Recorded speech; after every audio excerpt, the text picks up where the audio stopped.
Que a graça preciosa de Cristo esteja com cada uma de nós, independente do lugar desse mundo onde estamos escutando esses áudios. Que o Espírito Santo possa estar presente ao nosso redor, nos iluminando, nos dando força para buscar a Cristo a cada dia. Te peço agora que feche seus olhos, que possamos orar e falar com Deus. Senhor, nosso Deus, amantíssimo Pai que está nos céus, muito obrigada, Senhor, pelo amanhecer com vida. Muito obrigada por revigorar nossas forças, Pai. Obrigada, Senhor, porque independente de qualquer lugar onde nós estamos, nós sabemos que o Senhor se faz presente. O Senhor está comigo aqui. O Senhor está com cada uma das mulheres, aonde quer que elas estejam, no seu trabalho, na sua casa, na rua, no supermercado, onde cada uma estiver, Pai, o Senhor se faz presente. Nós te pedimos, meu Deus, agora que o Senhor abra nossa mente para o estudo. Nós estamos agora, Senhor, começando a adentrar na história, Pai, onde agora nós vamos entender da onde as 12 tribos nasceram. Mas para isso nós precisamos entender o começo da história. Então, Senhor, nós vamos agora falar, Pai, um pouquinho aqui, Senhor, de onde nasceu, da onde tudo começou, que veio através do Pai da promessa, de Abraão, que depois veio, através dele, foi que nasceu Jacó, que veio as 12 tribos. Então, Senhor, por favor, não nos desanime, Pai. Não nos deixe desanimar, Pai. Eu te peço isso em nome de Jesus. Amém. Ontem, nós terminamos falando que, para entender que toda essa história, né, lá no tempo do fim haverá os judeus espirituais, né? Eu iniciei falando que nós iremos agora começar a adentrar dentro da história, né? Deus chama Abraão e Sara como pais da fé. Ali, então, Deus faz uma promessa para Abraão. O que ele fez? Ele fez a promessa da terra prometida para os seus filhos. E qual foi essa terra? Nós sabemos que foi a Canaã. E essa terra foi prometida para todas, eu gosto desse nome todas na palavra de Deus. Sempre sublinhe esse nome todas. Circule quando Deus falar assim, a salvação é para todos. Porque muitos pregam que sobre a predestinação, né? Que existe algumas pessoas que são predestinadas para a salvação e outras que não.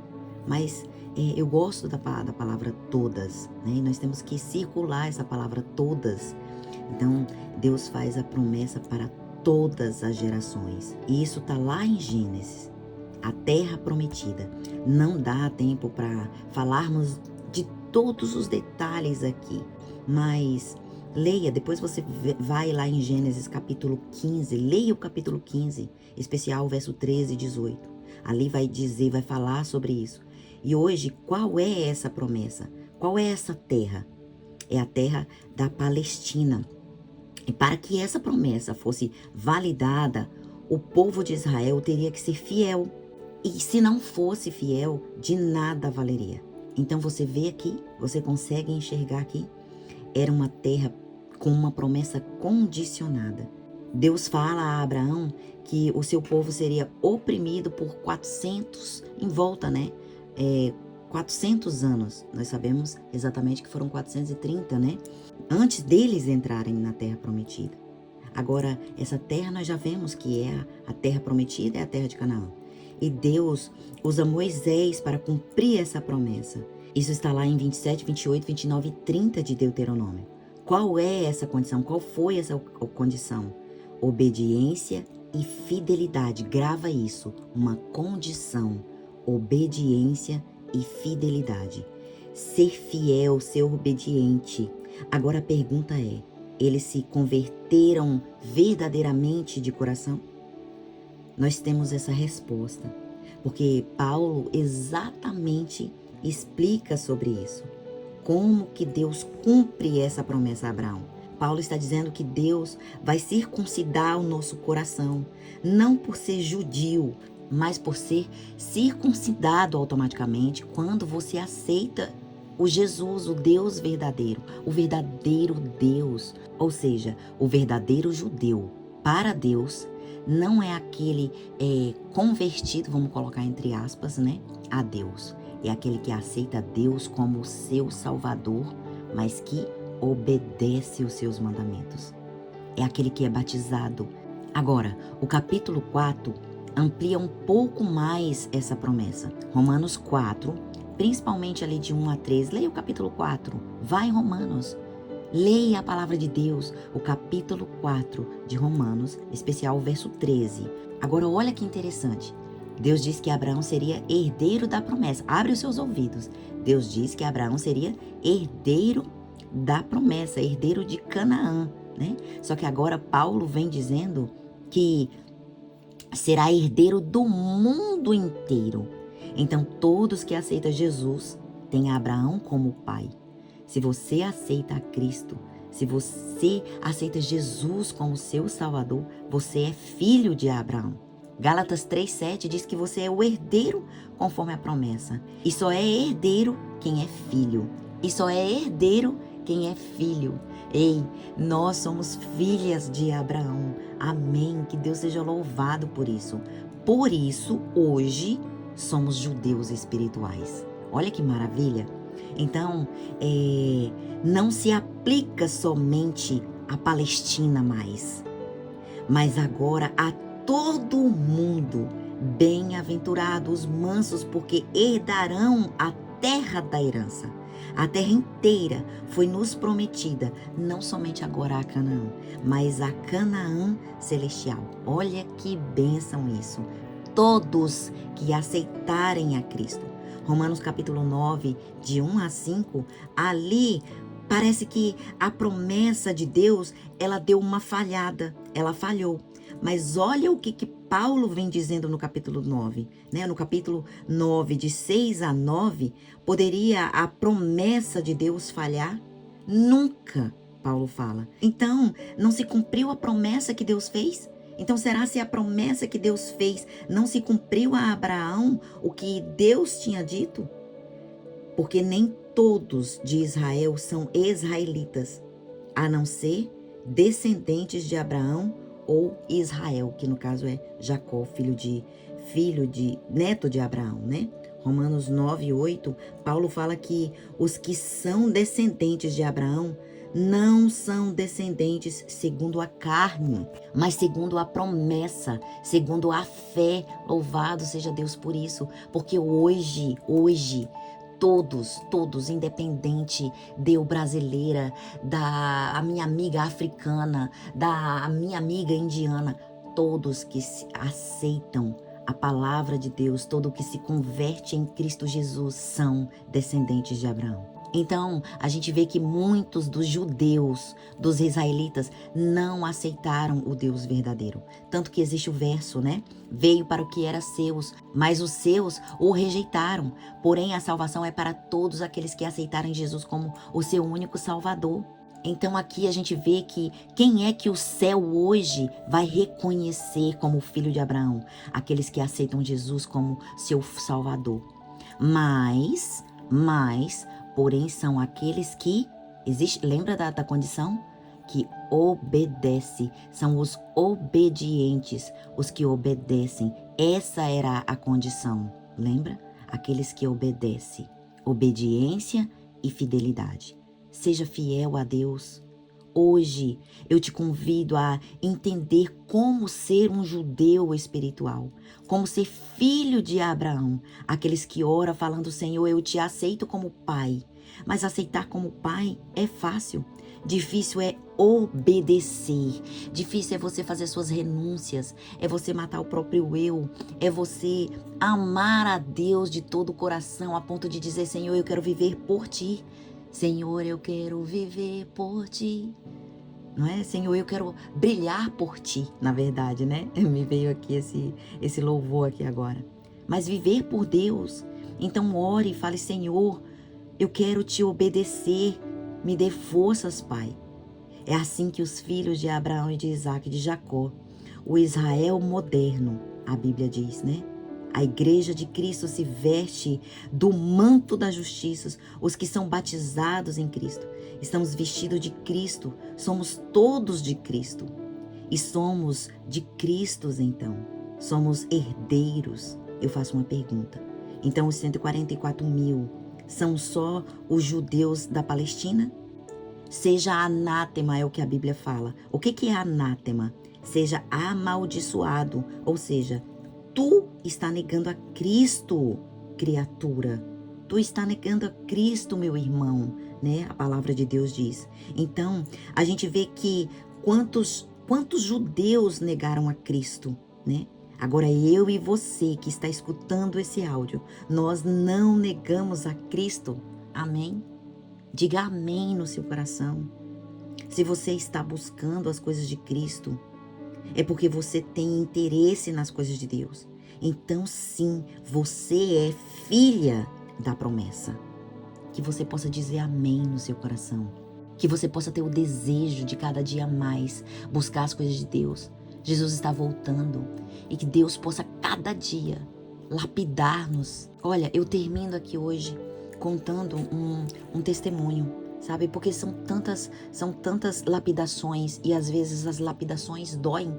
Dói mesmo, sabe? Mas ultimamente eu tenho visto que tem hora que quando a gente passa a entender, sabe? Por que nós estamos passando por isso? Deus já sabia que eu estaria talvez gravando essa jornada e que eu precisava estar passando pelo que eu estou, para que isso pudesse servir de testemunho, sabe? Recentemente eu estou num trabalho na qual não tem sido fácil ali. Não tem sido fácil. Eu vou contar esse testemunho. Por favor, escute esse testemunho.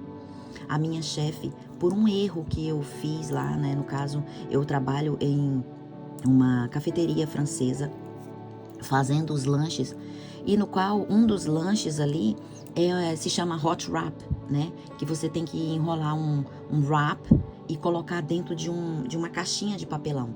Eu esqueci e coloquei no salad wrap, que é onde não esquenta. Mas eu mesmo percebi, porque muitas das que estão ali na cozinha fazendo quando elas obtêm um erro, elas escondem o erro. Por exemplo, foram feitos 8 wraps. Então, quando elas fazem o prejuízo, o que é que elas fazem? Elas pegam aquilo e jogam tudo fora dentro da lata de lixo antes que a gerente vê, né? E começa a fazer outro. Mas eu optei por falar a verdade. Então, eu falei, olha, eu cometi um mistake aqui. Né? Em inglês, eu cometi um erro, eu fiz um erro aqui. E aí elas pegaram e falaram, joga na lata do lixo, joga na lata do lixo. E eu disse, não, eu não vou jogar na lata do lixo. Eu vou falar para minha gerente. Meninas, não foi fácil. Não foi fácil. Eu chamei a gerente e ela veio de lá para cá. E eu achei que ela ia dizer assim, porque só troca a embalagem, né? E eu falei, olha, Magda, o nome dela é Magda. Eu disse, Magda, eu cometi um erro e fiz isso. Ela me olhou com tanta ira. E na frente de todos ali, de todas as pessoas que estavam presentes ali na cozinha, ela disse, ela olhava com tanta ira e ela dizia, você tem noção do prejuízo que isso causa? Sabe? E na hora minha mente falava assim, quantos prejuízos essas meninas aqui têm causado fazendo coisas escondidas e jogando fora. E você não percebe, mas eu calada. E ela olhava com ira e falava, você tem noção de quanto que custa isso? Isso é contado. Você tem noção? E eu calada. E ela falou tanta coisa. E no final, quando ela terminou, sabe? Vem as lembranças no nosso coração, né? De falar bem assim, olha, tanta gente aqui que tem trabalhado errado, sabe? E você nunca humilhou essas pessoas. Você nunca humilhou essas pessoas. Por quê? Porque tudo que elas fazem escondido. Coisas que não é lícito fazer, elas fazem escondido. Elas pedem café, cappuccino, moca, latte, tudo escondido, sabe? Lá no balcão e não pagam, sabe? Ai, é muita história para contar. Outro dia eu tenho que contar sobre isso, sabe? É algo que aconteceu comigo sobre essa questão, mas eu comecei ali a derramar em lágrimas. E aí depois que eu comecei a derramar em lágrimas, ela vem e fala, ai, Deise, não chora. Tá tudo bem. Então deu vontade de falar assim, agora que tá tudo bem, depois de você ter me humilhado totalmente, sabe? E aí depois que a Magda vira as costas, aquelas meninas ali da cozinha fizeram uma brincadeira de deboche comigo sobre isso. E aí começaram a debochar e rir da minha cara, sabe? E aí mais ainda, depois que eu já tinha parado de chorar e tal, depois mais pra frente eu comecei a chorar e elas começaram a perguntar: Deise, por que você tá chorando agora? Por que você se calou? Eu disse: não, nada, eu tô triste comigo mesma. E aí uma delas, por conta desse erro, todas as dúvidas que eu tinha, eu perguntava. E aí uma delas pegou e falou assim: stop to ask me. Tipo assim, stop to ask us, sabe? Para de perguntar pra gente. Só que eu tinha que perguntar as dúvidas que eu tinha, né? Por exemplo, se eu ia pegar algum ingrediente errado e tal. E aquilo me fez mais chorar ainda. E aí depois ela falou assim: você tá chateada com a gente? Aí eu falei: não, deixa pra lá, eu tô triste comigo mesma. Aí a que tinha perguntado, né, stop to ask, ela tinha falado, para de perguntar a gente. Ela pegou e falou bem assim, se você tá triste comigo, então me desculpa. Kia, sabe? Começou a rir e as outras meninas tudo bem. Mas era um desculpa com deboche, sabe? E aí depois disso tudo, meninas, depois disso tudo ter acontecido, e aquele deboche, e aquela falta de amor ali, quando terminou toda a produção, eu fui a primeira a terminar a produção. As outras estavam tipo assim desesperadas porque faltava os minutos para terminar as produções. E eu poderia ali, com a força da carne, falar assim: olha, eu não quero saber, tô indo embora, já terminei a minha tarefa.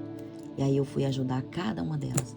Ajudei primeiro as outras duas e depois as outras duas se mandaram, foram embora. E ficou aquela que agiu com deboche para comigo, que pediu desculpa da boca para fora. Se o problema for comigo, me perdoe, me desculpe.